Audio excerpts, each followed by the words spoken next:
Personally, I think a lot of Hong Kong's population is living in poverty, especially elderly wise, and these people are stuck in kind of a continuous cycle of poverty. There aren't as many schemes as there should be to help them get out of it. I think it's partially government's fault because they have a extremely strict land policy where the Hong Kong government owns a majority, if not all, land in Hong Kong, and as a result it allows them to drive up property prices. People living in poverty don't have a lot of kind of basic human rights. You know, they might be homeless, they might not have access to a lot of food, they won't be kind of well represented like politically. You know, a lot of people try to help people who live in poverty, but it's always difficult because poverty is kind of a never-ending cycle. People who live in poverty are going to be living in poverty for a long time unless there's a way to help them get out. Well, there's a lot of charities and stuff that can like help the poor people to like help them and like raise money for them and like aid their lives, but I feel like it's not like enough because some people are like still like suffering in poverty. So I grew up in India, so like there's a lot of poverty there too. Like here I feel like you don't see as much poverty as you do there. Like here, like whenever I'm walking down the roads, like even though like there are like homeless people, they'll still like manage to do something. Like they'll play like the guitar or something like that. In India, they're literally just sitting down and just like shaking their coins, like asking for them. So I think like there's a lot more visible poverty there than there is here. And for some reason, like as soon as I see them, that like empathizes with me a lot more than stats and figures do. Could be because people don't have a good can't afford a good education, which means that their children wouldn't be able to have a good education, and usually you have to have a degree to get a job. Okay. Have you ever tried helping people in poverty before? Yeah, like charities. Alright. Can you please name one of the charities that you helped at? Hong Kong is a bustling hub of wealth. It's one of the wealthiest cities in the world, and in 2018 it beat New York City with having the most millionaires. Hong Kong is home to some of the richest people in the world, and in districts like Tsim Sha Tsui and Central, we see streets lined with high-end stores and luxury brands. It is easy to tell how affluent Hong Kong is. However, despite this, the wealth gap in Hong Kong is phenomenally large. There are large proportions of the city hidden away from view. Tourists and visitors are blind to the overwhelmingly poor living conditions of those living under bridges in places like Sam Shui Po. As you just saw from the interviews we had with students, knowledge from people living in Hong Kong also varies significantly from person to person. Later on in this documentary, you will see some clips of some locals on the streets from different points of view and to see what they think as well. There are many ways that people in poverty live in Hong Kong. Many squeeze into subdivided flats, coffin homes, cage homes, footbridges and illegal cubicles on top of rooftops. We wanted to get a better idea, so we sat down with Ira Fan from Impact HK to get a better idea of how people find themselves in poverty and what their life is actually like. Okay, so today we're sitting down with Ira from Impact HK. So can I just ask you a few questions? Yes. So what do you think the biggest cause of poverty is in Hong Kong from what you see? Most of them, they don't have a very rich family to start with, and some of them they might not be well educated, as in their generation is harder to get proper education, and also because of the education system in Hong Kong it's not tailor-made for a lot of the others. So unless you can do it well, within that framework, because otherwise you will just fall out of school and start to work, and when you get certain age, no one start to employ you, and then you become poorer. So do you think it's almost like a cycle of sorts? You may say that, yeah. Because when the parents can't really afford, raising a child, the children that they have, then the problem will, go on to the next generation. Yeah. So what do you think the biggest problem is with the massive wealth gap we have in Hong Kong? What do you think the biggest consequences of that we have seen so far? I guess it's leading to what you can see on the street now. For 3 months' time, people are on the street because they have a lot of things that they don't feel happy with, And as for our service targets, as you can see, they would turn up, once they start their retirement, they can't work anymore, they would turn out sleeping on the street because they can't afford the flat. So the land, it's really important. So what sort of like obstacles do people face when they sort of come to you? What do you think the biggest issues that they have? What's the hardest part that they have to live with? It's easy for us to think that they're homeless because the problem is to get a shelter, a home. Yeah. But that's not true, and that's why our organisation is doing something different. Because I can't just put you into a flat. Yeah. Okay, when you walk up, I say, hey, I give you a flat, you move in. Done.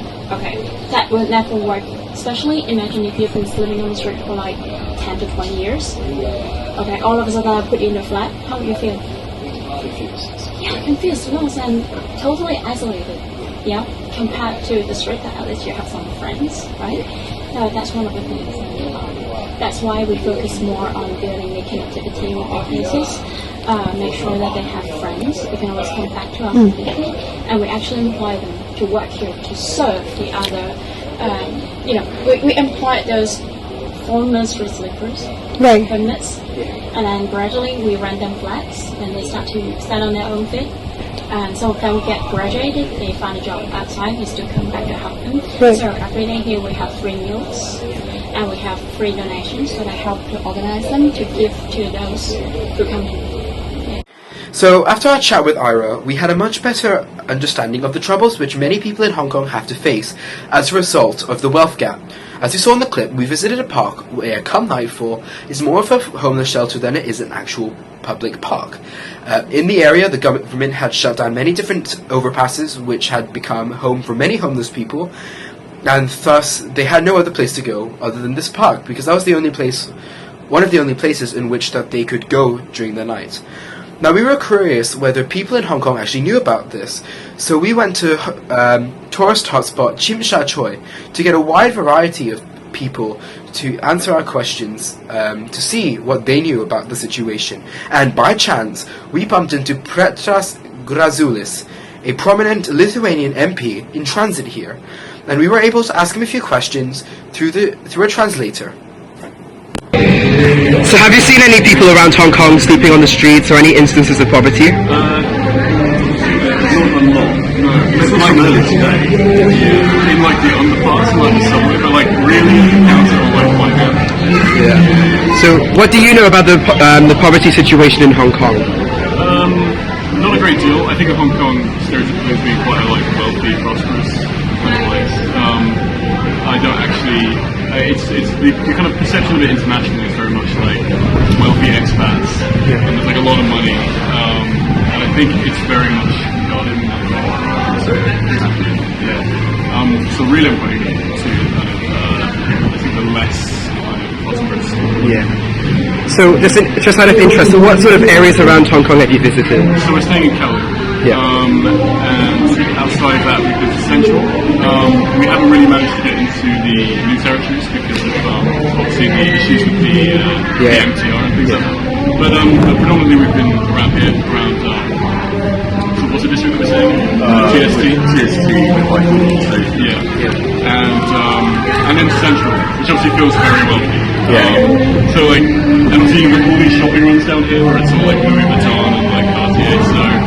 Yeah, I think it's hidden certainly. Yeah.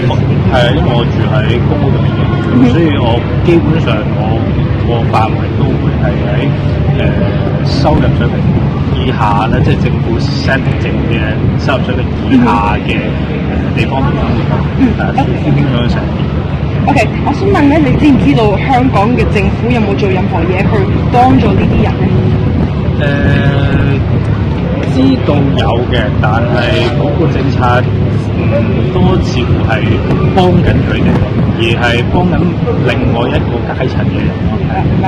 咁你覺得如果政府可以做乜嘢係可以即係做得好啲咧？Specifically 一個 like category。我諗好多方面都要最好就做個政府嘅，但係咧做完佢住屋嗰方面啊，或者係工作工時嗰方面啦，因為其實最緊要都係收入，收入好啲嘅話，可能工時或者係工資嗰方面有改善嘅話，其實都會提升翻個生活水平。但係你知都牽涉到好多嘢，基本上係有好複雜嘅事咯。我反而覺得係資金嘅問題係好容易可以改善。Okay, so are you guys a tourist or do you live here? No, we are tourists. Okay. Yeah. So we have the transit from the China mainland. Okay. Oh, where are you guys from? We are from Lithuania. Oh, okay. Ah, that's nice.